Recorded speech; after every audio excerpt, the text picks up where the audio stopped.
Hello everybody, we're Team Multihop Wanderer and this is our product, BioRender. This is essentially a tool to traverse a knowledge graph by allowing multi-hop traversals and explorations of knowledge. So let's say we start off with a gene that we're interested in, BRCA1. We can essentially contextualize it within the space of other things that it interacts with, and these things could be other genes, other diseases, other drugs. So on the left, you can see a knowledge exploration path which visualizes the things that you're interested in exploring as of now. So to begin with, we only had one hop, which was BRCA1, and let's say I was interested in its connection with breast cancer. So I would click on that, and we can see that there's an association between these two. And the AI overview essentially gives us the biological significance of this correlation, along with some grounding citations, which are clickable, of course. Coming to the right-hand side, we essentially provide more grounding for this, let's say, card in particular. So breast cancer, about clinical trials, about patents that are available, as well as the sources that we've pulled information from. And of course, we can chat with it, so we allow for dynamic question answering. So for example, let's say I'm interested in the relation between BRCA1, breast cancer, and colon cancer. And then we can ask it about specifically this path, this multi-hop path. So let's say I want to ask about, are the clinical trials here on human subjects?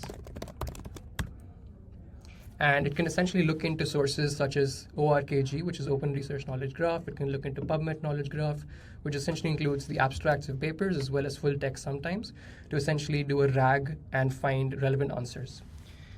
So as you can see here, based on the 43 sources that we specified above, the provided literature, it says that they are not all interventional clinical trials, and it provides details. So on mammography, on BRCA1 mutations, and then one on the joint presentation of breast and colorectal cancer, and it provides model confidence as well as the grounding sources. So this is sort of the evidence providing part of this.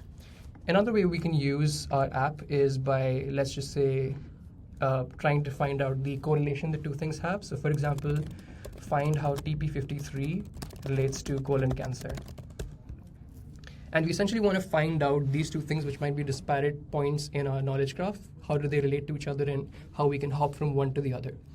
So for example, for TP53, we can see that there's a path from that to an allergy disease, to a certain drug, and finally to colon cancer.